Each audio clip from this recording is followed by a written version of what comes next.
Hi, everyone, and welcome to a very interesting conversation with Melanie Phillips, someone that I've admired for a very long time. Melanie is a broadcaster, a commentator, an author, a journalist. She's Jewish. She grew up in London, and I believe you were born to parents with Polish and Russian roots, if I'm not mistaken, which definitely makes the story very interesting of your background and your heritage. And today we're discussing Islam and Jihad in the UK. And I think we want to be very blunt, or at least I want to be very blunt, definitely, and I know you don't hold back. So I want to get straight into it. I think the first question I have is you sometimes describe yourself as someone who was, started off quite liberal, so quite left wing, if I'm not mistaken. Is that correct? Yes, indeed. I worked for the best part of 20 years for The Guardian. I came from a family which completely was, they were just Labour voters. It would have been unthinkable for any of them to vote Conservative. As you say, my parents, my family had Polish and Russian roots, but my parents are both born in Britain. It's a long story, but I came to realize while at The Guardian that the people I thought were on my side were actually on the other side, and that the left, while claiming to be anti-racist and claiming to stand up for the oppressed and against abuses of power, actually were on the other side of all that. They were deeply racist. They believed basically that people from the what was then called the third world, the developing world, didn't have the same rights to life and liberty as we did in the West. That they weren't, because they weren't brought up to believe, as we were in the West, in the right of every person to be treated as equal, human dignity of every person, and so on and so forth. Because they weren't brought up to believe that, then we shouldn't judge them harshly, or these regimes harshly, when they murdered tens or hundreds of thousands of their citizens. And I thought that was both racism and showed that the people I thought were on the right side of these arguments actually had a deep fear and loathing of ordinary people in Britain and of people with darker coloured skins. Thank you very much. I think this is actually a very interesting answer because you started by saying the other side. And, just to give you a very quick sort of, brief overview of where I come from. So I was born into a Muslim family, grew up in Egypt, lived, middle class family, so went to an American school and moved to the UK in 2016 when I was 25. And I also, I was always very keen on Judaism since I was a teenager because I felt like Islam is not for me. So I started learning about Judaism and Christianity. But when I came to the UK, I found actually the most welcoming synagogues were liberal synagogues. They had the easiest sort of, Hmm. communication. And, when you want to convert, it's very, very, very difficult to convert in an Orthodox community, especially if your partner is not, your wife or your husband is not Jewish. So it felt like to me the liberal community is basically the most welcoming. But when you say the other side, and now, now this is actually a very serious point when we see, liberal communities sometimes described as, siding with the other side. Who is the other side? Because we're always told in the UK, don't other the other, basically. So who is the other side to you? Well, to the left, the other side is anyone who's not on the left. As soon as you challenge the various orthodoxies and dogmas that are considered unchallengeable on the liberal, progressive, left wing side of politics, you become almost instantaneously a pariah. You're not treated as simply having a wrong opinion. There is no attempt to even to discuss your opinion with you. You have to be exiled from the community of all right-thinking people, i.e. left-thinking people.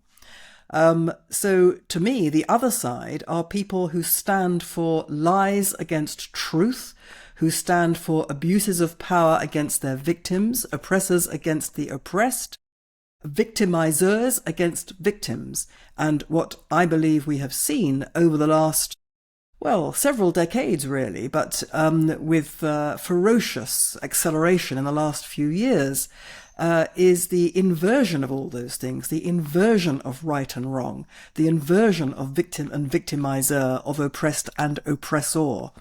And that's what I mean by the other side. I remain committed, as I always was, from my earliest days, to stand up for truth against lies, for the oppressed against the oppressors, for justice against injustice, for victims against victimizers.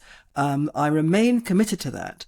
And what I came to realize a long time ago is that people I thought were on my side in that were actually on the other side.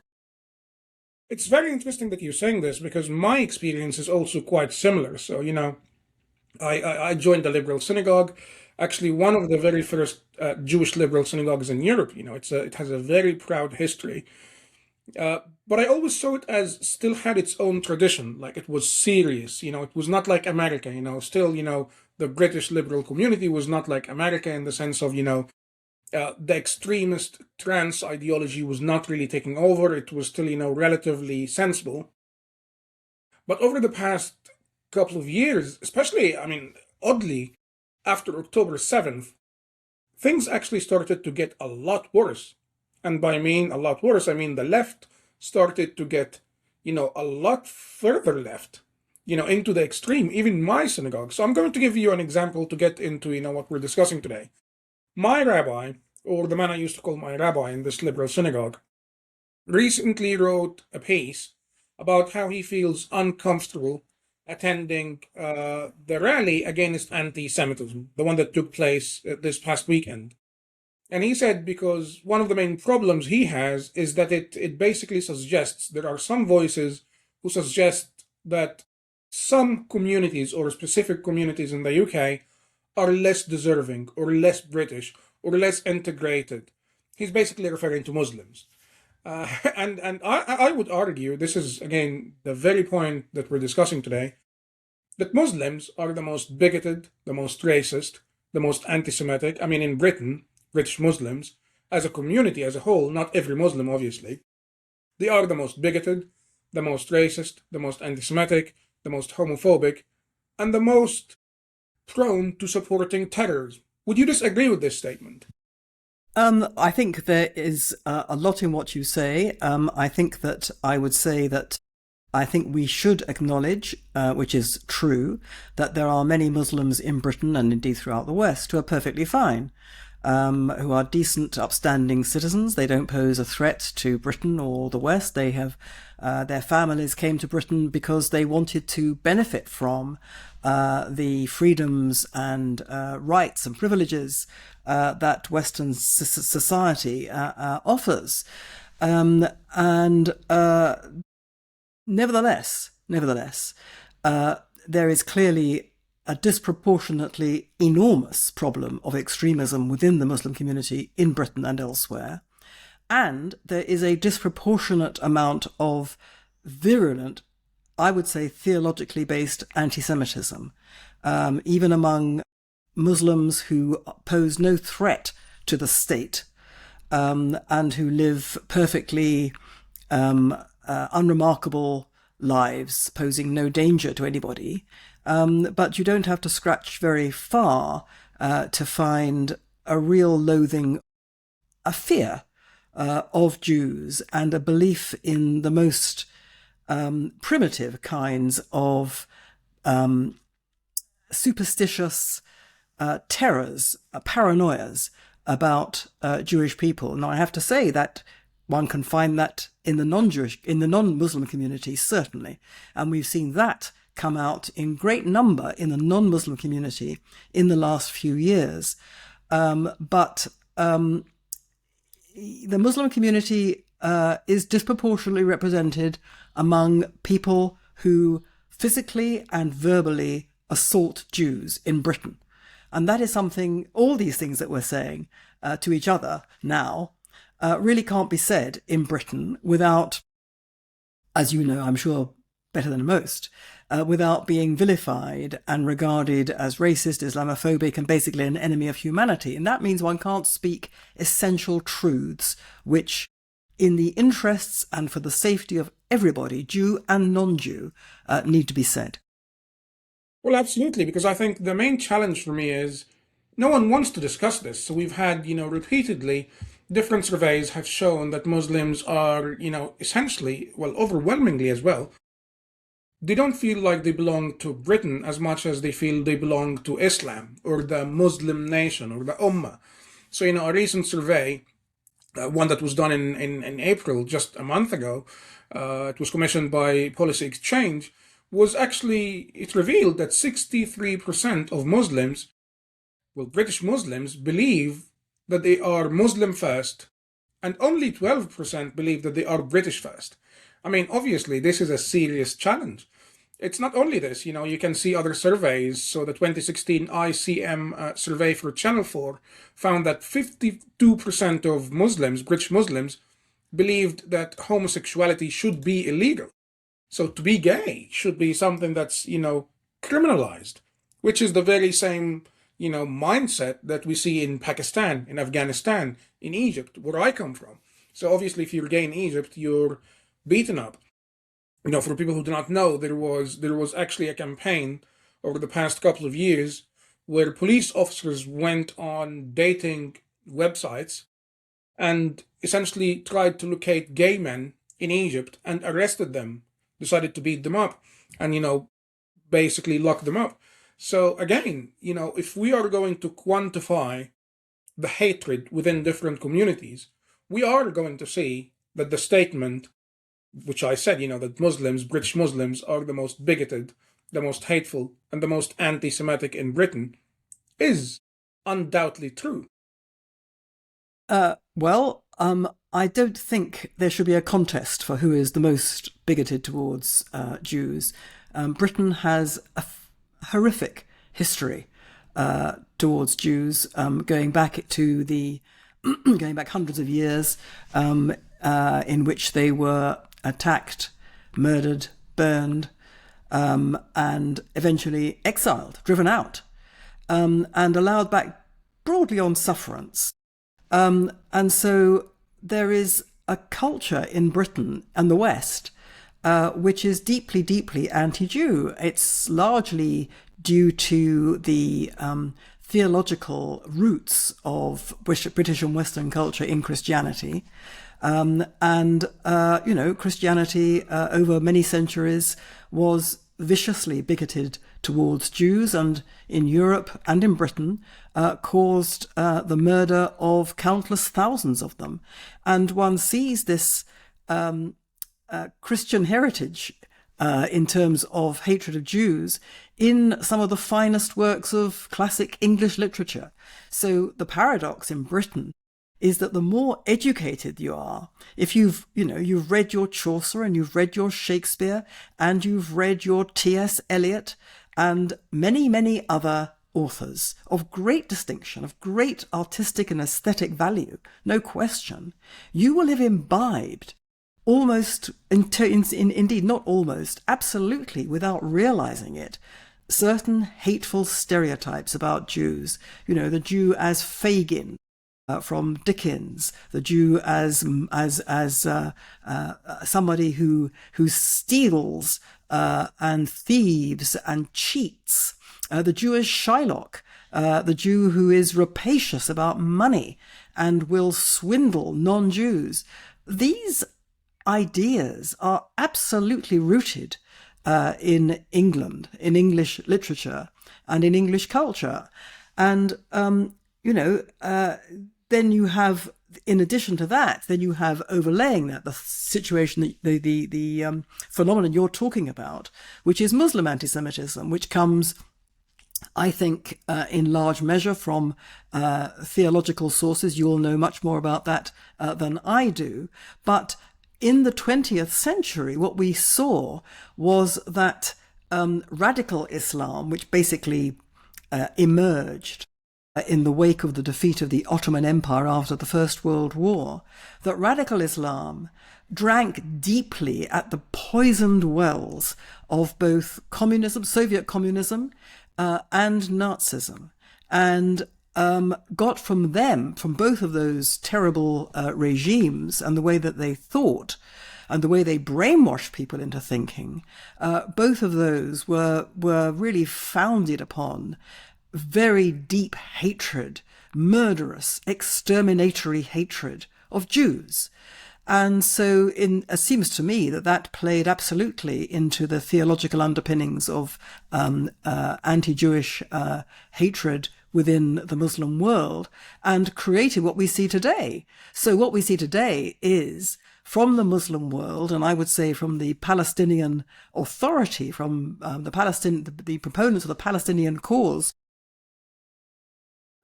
in the Palestinian Authority and Hamas and so on and so forth, we see the same language that was used by the Nazis, by the Soviet Union, and by medieval Christians, ironically enough, to demonize and dehumanize Jews in order to remove them from the face of the earth. And this is what we are actually living through. This is a sewer into which many poison streams have fed. Yes. Okay, so we kind of agree that there is an issue, which I think you named, as I name it, Muslim anti-Semitism. It needs to be named. We talk about Christian anti-Semitism, we talk about, far-right anti-Semitism, we talk about far-left anti-Semitism, but we also need to name Muslim anti-Semitism. But we don't see any of our government ministers, we don't see our prime minister using Muslim anti-Semitism, because that would be actually seen, even by members of my own family, because I married into, a middle-class English family, quite, the mindset you described as, people who are more educated are actually, they have a serious, I suppose, at least a misunderstanding of what's happening in the Middle East, at the very least. So, what's the answer to Muslim anti-Semitism in Britain? Because we see now the Muslim vote. We see Muslims gaining more seats in councils, in parliament, and they basically run for elections on, a pro-Gaza platform. So what's the solution? It's not only this. Obviously, in academia, we see over 7 or 8 out of every 10 academics are actually left-leaning, which means they are fundamentally anti-Israel to an extent. So is Britain beyond saving? No, it's never beyond saving. Although it's giving every impression that it is, I have to say, at the moment. But no, I mean, this terrible thing that we're talking about has achieved the traction that it has because there's been no pushback. Instead, there's been a universal move of appeasement over many decades. There are many things that could be done. For a start, and it has to come from government level down, but the government should be proscribing the Muslim Brotherhood, the Islamist organization, which infuses so much of Islamic life, organized, institutionalized Islamic life in Britain and elsewhere, and which is devoted to conquering the West for Islam. They should proscribe that. They should be getting to grips with the appalling problem of the vile anti-Jewish preaching that goes on in the mosques. They should be arresting those preachers and, where necessary, deporting those who are not British. Those are sort of practical things that they could be doing. But I think that the deeper problem that has allowed this thing to roar out unchecked is that there's been no pushback in the sense of not laying down red lines. I saw the junior Justice Minister, Sarah Sackman, the other week, saying that Sharia courts, that accepting Sharia courts was, I've forgotten quite the word she used, but it was something like a British value. Yes. No, it is so much not a British value for this reason. Sorry, can I'm really Yes. sorry to interrupt you on this point because she actually made a point. I've been following Sarah Sackman for a while, and she was actually part of a research project that I haven't published yet because Mm-hmm. she's Jewish, as far as I know. Mm-hmm. And I've examined her tweets, for instance, after October 7th, actually even before after October 7th, and she seems to be fundamentally labor first. So, she's not very outspoken on what Hamas did. She's not very outspoken on criticizing Hamas. Whenever she talks about, the issue, which happens really rarely, she almost always makes, this false equivalence, Israel and Hamas. We need peace. We need, the very Mm-hmm. usual rhetoric we get from labor. So, but isn't she right if she says, for instance, if Jews are going to have their sort of, marriage affairs, we have the Beit Din. The Beit Din is in a way, a Jewish, sort of formal, sort of legal uh, platform to basically, legalize our weddings, our all that stuff. So she's saying, if Jews have this, why can't Muslims have it? If it's Yes. related to private life. Yes. Well, I was just about to say all this. That the point about Jewish courts, Jewish religious courts, is that they do administer Jewish religious law. But it is an absolutely cardinal principle of all diaspora Jews, all diaspora Jewish communities that live in the West and elsewhere. It's an absolutely cardinal principle. The law of the land is the law. That means that although Jews follow Jewish religious law, it is always subservient, demonstrably and explicitly so, to the law of the land. So, for example, Jews are married and divorced according to Jewish religious law, but they always have to be married in accordance with the law of the land, and they follow the laws of the land in this and every other respect. So what the Jewish religious courts that you refer to do is they're more kind of informal arbitration tribunals. They in no way wish to supplant English law. They absolutely have a principle that they are below the law of the land, that the law of the land works for them. Now, the problem with Sharia is that it doesn't say that. It says that there can be no secular authority above it because it is the literal word of God. And consequently, the existence of Sharia courts, to my way of thinking, in itself means that they are inimical to what is possibly the most important core value of a Western liberal democracy, which is that there is one law for all.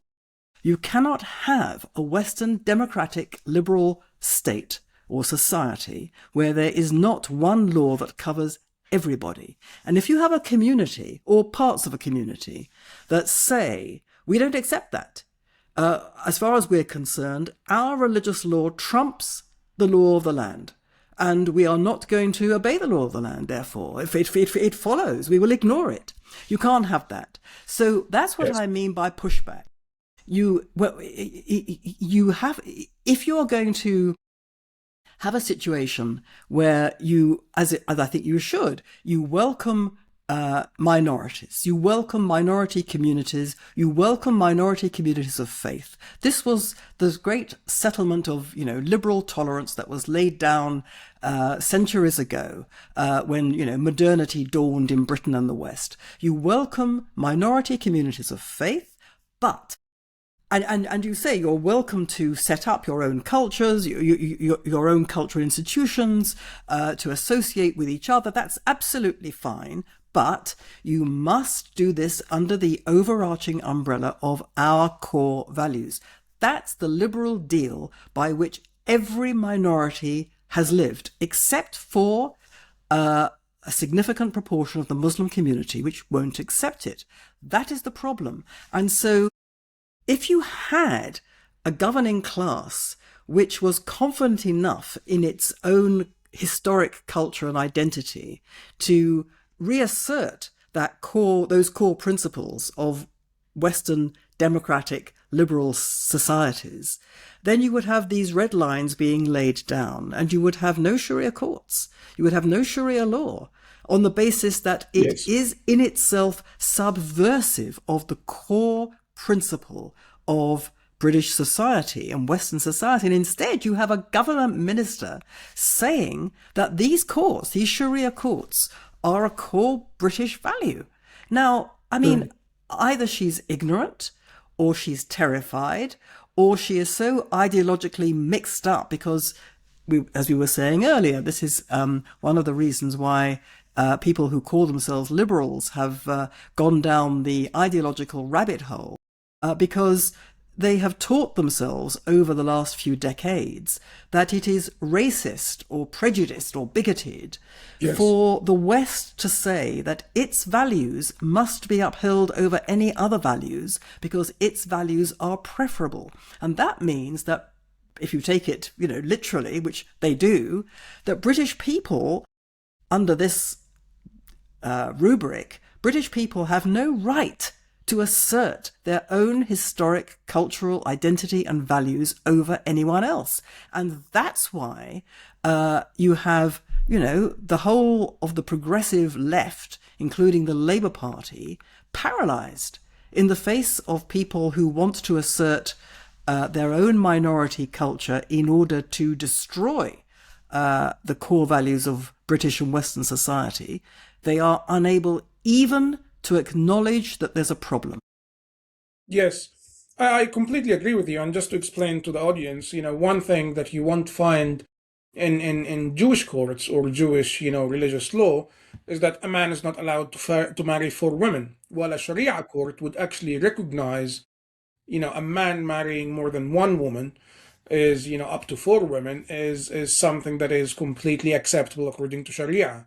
So we do have a parallel community where, again, this is actually serious, by the way, because we have a lot of cases where people marry someone British, they get a visa, they come to the UK, and it's a Muslim man who's married to a non-Muslim, British white woman, and then he fancies marrying a Muslim woman, so he can't do it according to Sharia, and then he ends up with more than 1 wife. One is recognized by British law, and the other one is recognized by Sharia law. So again, you end up with parallel communities, and it's a serious issue. But I want to ask you, it's again, even if we, had a government that was very brave and proscribed the Muslim Brotherhood, proscribed the IRGC, I don't believe that would change much at all. This is my view based on my own personal experience. Because sadly, we now have the British Muslim community, which is, again, it's not a matter of a minority. If you see that, 52% want to criminalize homosexuality, banning the Muslim Brotherhood is not going to make them more liberal. It's not going to make them okay with the British way of life. If 63% believe that they are Muslim first, and only 12% actually say, I'm British first, even if you ban the Muslim Brotherhood, that's not going to stop, nothing is going to change. Even the protests, the weekly protests that we see, which are largely organized by pro-Palestine Muslims, where we see a lot of hatred towards Jews, if you ban every single organization, the Muslim Brotherhood, the IRGC, that will not stop. You do recognize this, right? Yeah, well, indeed. And I'm certainly not saying that banning the Brotherhood or extremist preachers would solve the problem. Again, you have to have red lines being laid down. You have to have, government and cultural leaders saying in terms, in public, to the Muslim community, we find these views hateful and we will not put up with them. And insofar as we find any expression of them in public, we will come down on it like a ton of bricks. You can't criminalize people's thoughts, ever. You shouldn't. Yes. Muslims, like anyone else, have the right to have a set of beliefs in which they regard certain individuals as bad. You can't stop them from hating Jews. You can't stop them from hating gay people. But what you can do and what you should do is make it absolutely clear that that must never be translated into the public sphere in any way that can affect anyone else. And you can do Here's that. the question. That's very interesting because I fundamentally agree with you, but there is still a major risk. So let's say, we managed to, implement those procedures, those laws, everything you're suggesting. And then, Muslims still have their thoughts, or their convictions. They hate Jews, they hate gays, they hate, whatever. And the population continues to grow on this same trajectory that we're seeing, and they continue to become more involved in councils, in parliament, and at some point, they actually end up with a real chance to make sure that their thoughts and their convictions are translated into policy. Wouldn't that still mean that despite, even if we do everything you're suggesting, we're going to be at a point where we have a Muslim vote bloc that says we need to criminalize homosexuality? Yeah. Well, it's a more it's a broader problem than that, because what you're talking about is having a section of the population that, with a set of attitudes that becomes so numerous, it comes to dominate the society, and that can happen, and it's a matter for Britain to decide whether it wants to transform itself like that. Because if it doesn't, then it has to stop people coming into the country in such number as to make that a serious possibility. So at the moment, it's not even talking about this. It is considered absolutely racist to talk about this. But again, it all depends whether this society in Britain wants to survive as recognizably Britain. It may not. It may not. It may already have tipped too far. There are millions of people who do want it to stay as Britain, and they're have got in the last few years exceptionally angry, and that is, quite a dangerous situation in terms of civil unrest and all the rest of it. But it's fundamentally a kind of civilizational thing, and there are hard choices to be made, because if you want to uphold the identity, the historic identity of a country, well, you can't do it if you don't have enough people to do that.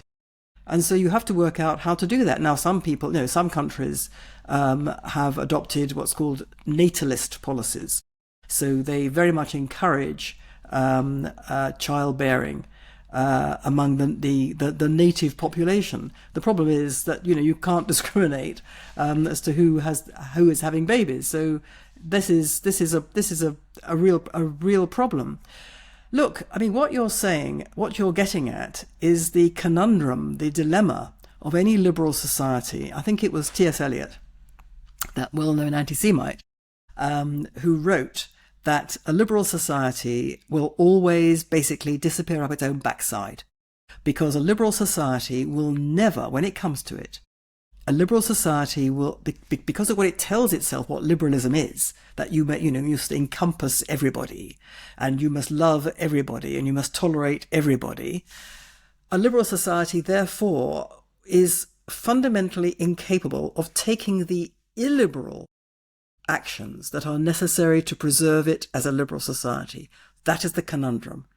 And that's something that is not talked about, is not faced up to.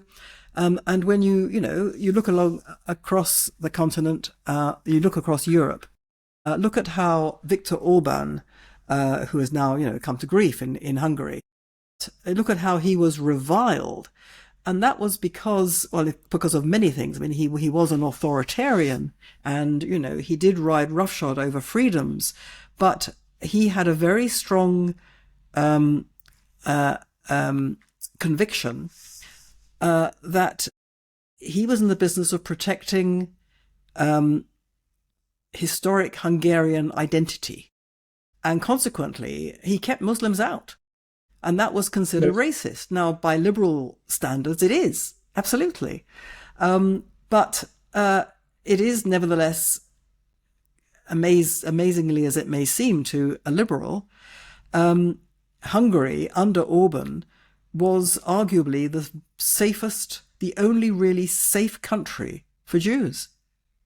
Yes. Because he kept out the people who were spearheading the hatred of Jews. Now, that's not to say that Hungary doesn't have a terrible anti-Semitism problem. It does. Historically, Hungary was, dreadful.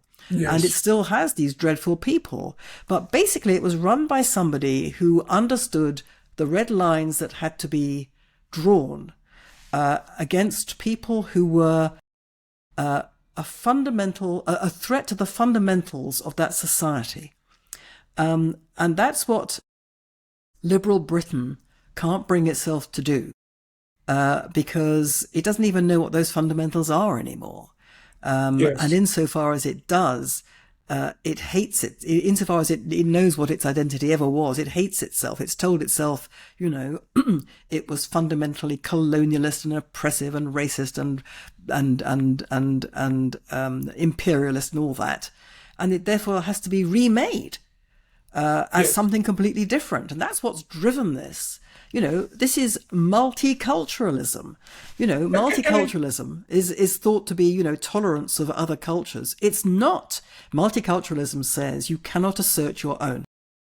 Yes, you actually mentioned something, and I'm sorry I interrupted, but I just really needed to ask you. So if you look at Egypt, in the 40s and, before Nasser took over in 1952, it was actually hugely multicultural. And thankfully, it was the British who basically saved, the British and the French and the Americans to an extent, who were pretty much saving Jews in Egypt from, the ultra-nationalist and Islamist movements that took over in the 40s, and also Nazism. I mean, you had in Egypt pretty much the group of officers who were the free officers, as they called themselves, the ones who toppled the king and Nasser took over in 1952. They were very pro-Nazism. They wanted the Germans to win because they were hoping that the Germans would go to Egypt and kick the British out. And obviously this was a huge risk for Jews because they knew the Nazis were in Alamein, which is, basically, the outskirts of Egypt, if you would. And they knew the Nazis were coming. In Alexandria, it was, a matter of a few hundred kilometers. And they knew the Nazis were coming, but it was thanks to the British that stopped the Nazis. If it was up to the Egyptians, the native population, they would have welcomed in the Nazis.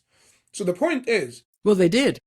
Well, they did exactly, precisely. But the point is, what people in Britain say is colonialism or imperialism is actually what saved, to a large extent and to a certain point in history, multiculturalism in Egypt. And what saved, the Jews, what saved the British, the French who were living there. So in a way, would you say that's illiberal? I mean, that's my point. Like, colonialism was actually, if you say colonialism, the wall between Nazism and Jews and Egyptian Jews. Well, Egyptian Jews had a terrible time subsequently in the 50s. They were thrown out. And Egypt today, it has a cold peace with Israel, but it is riddled with the most vicious and virulent Jew hatred. Yes. So I'm not quite sure that it's quite the glowing solution that perhaps you are inadvertently making it out to be. Empires, no one is arguing for the return of empires because it's a kind of given that, peoples should have the right to govern themselves. I think, I'm really sorry to stop there. I think what I'm trying to say, Egypt is horrible. I've written about this a lot, but the point I'm trying to get to is, if Egypt had remained part of the empire, if the British had not actually left, maybe Egyptian Jews would have had a chance. They would not have been ethnically cleansed. That's a very illiberal statement to make. Well, it's possible. I mean, who knows? The British ran pre-Israel Palestine, and that didn't end very well for the Jews, in that the British took the part of the Arabs who were trying to slaughter them. So that didn't work well. I mean, the British Empire, this is another conversation, and it's above my pay grade. I don't know a great deal about the British Empire, except to say that it seems to me, looking at it from a bit of a distance, that it was one of the most benign empires in the world and did a lot of good as well as doing a lot of bad things. But no one is going to say, you should bring back the empires. Yes. In order to to control everything. But it is a fact that radical Islam grew out of the collapse of the Ottoman Empire, which had kept it in check. That is true. Yes. I know we're a bit over time. I just want to conclude with asking you a couple of questions, and I'd be very grateful if you could give yes or no answers, and then you're welcome to elaborate if that's okay. So if we're trying to save Britain, essentially, and somebody offers you, let's say you were the prime minister, somebody offers you a set of, proposed solutions. I want you to say yes or no. So if I come to you and say, dismantling Muslim ghettos, areas where basically you have large concentration of Muslims, where you have anti-Semitism, or you have unemployment, or you have, extremist views, would you say yes or no to dismantling these communities? Yes. Great. Yes. So like I think Denmark or Sweden are doing something similar. That's actually. Right. Yes. That's right. That's wonderful, because a lot of people who actually, believe in what we believe in, they still don't want to take that step. They think it's a bit too far. Well, it is extreme, but we're living in extreme times. And these communities, which are so inward, if they were just being inward and didn't pose a threat to anybody else, that would be great.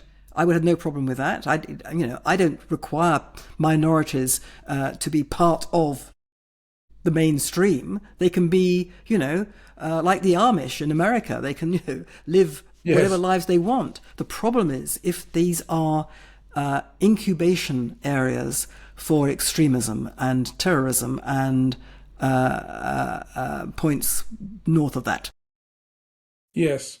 The other question is, mass deportations. If somebody says to you, we are in favor of deporting every Muslim who supports Sharia law.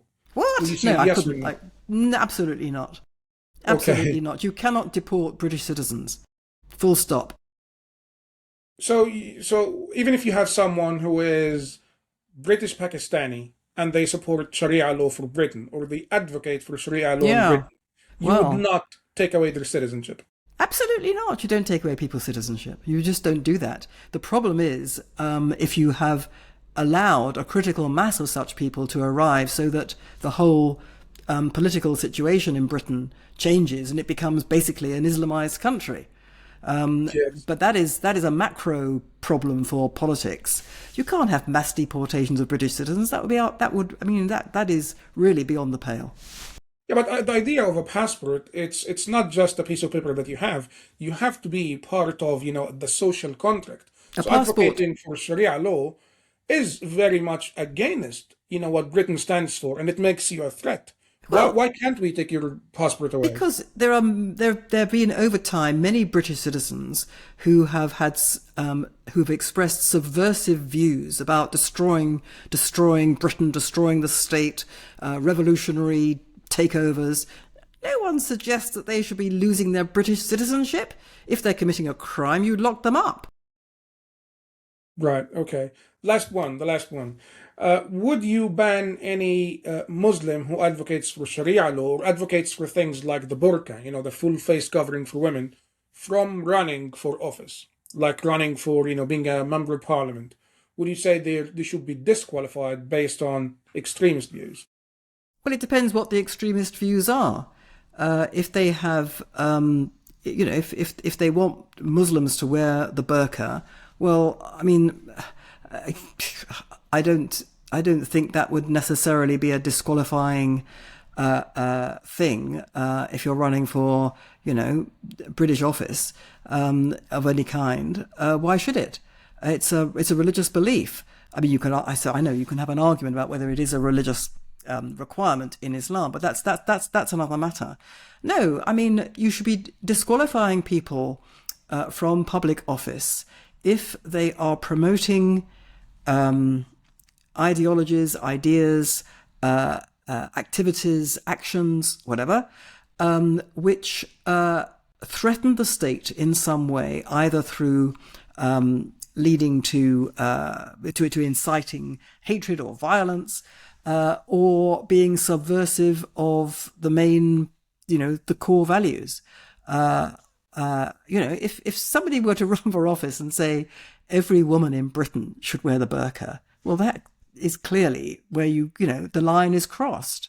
Yes. But that's not what you're suggesting. You're suggesting that if anybody comes forward and says, I think Muslim women should wear the burqa, well, that's a matter for them. But it's a matter for the British state to say, we're not having that in public life. It's not going to be a requirement by public authorities of any kind. Yes. That's where the red lines have to be drawn. Yes, I think we agree on pretty much almost everything except for the solution, because I think I would probably go slightly more extreme. Because, I think if somebody advocates for, Muslim women to wear the burqa, then that's essentially an indication that they follow a certain view of or version of Islam that is fundamentally against our interests and does pose a threat to our national security, if you ask me. Well, then that you're implying, perhaps you don't mean to imply, but you're implying that the state should itself ban the burqa, which is another matter. Actually, I think there is. I mean, it depends what you mean by the burqa, but I mean, I'm thinking of like the niqab, the face covering, which is a security threat. Yes, precisely. That one, yes. Yeah. So, I mean, I would say that is just a matter of common sense. Yes. That that should not be allowed in certain circumstances. But banning the burqa, covering your hair. I mean, Jewish women cover their hair. This is all having to navigate the very difficult terrain, the very difficult line between what is properly private behavior and should be allowed and tolerated and no problem, and public behavior, where that line has disintegrated because we have a governing class that won't make that line at all, won't make any lines. That's the problem. But I do believe in private behavior. I do believe that people should be able to practice their religion in private. That is to say, without incursions into the public sphere. And that to me is absolutely part of the liberal contract. Yes. Well, thank you very much. I think this was a very, very interesting conversation, and I hope everyone will find it as interesting as I found it. I think, like you said, I mean, actually, oddly for me, I would not at all describe you as someone who holds even, slightly extremist views, which says a lot. I think I personally, would suggest far more extreme solutions because I believe, like you said, these are extreme times. And my main concern is, we're going to find British Jews going through what Egyptian Jews went through, which is ethnic cleansing. People leave when their shops are attacked, when their homes are attacked, which is what we're seeing happening. Look, I'm a British Jew, but I'm also a British Jew by birth and upbringing. But I am also an old-fashioned British liberal, which people don't realise because people no longer know what that means. Because liberal has become identified with basically Stalinism, and on the other hand, it's identified with people who basically cave in to intimidation and all that sort of stuff. I'm neither of those things. I'm an old-fashioned, authentic British liberal who believes in liberal democratic society, and I believe those rules of liberal democratic society should be upheld. Yes. Well, thank you very much for your time. I'm very grateful, and I'm glad we finally had that conversation. So thank you again for your time, and I hope everyone will find this interesting. And until next time, Thank you for having me. Thanks, Melanie.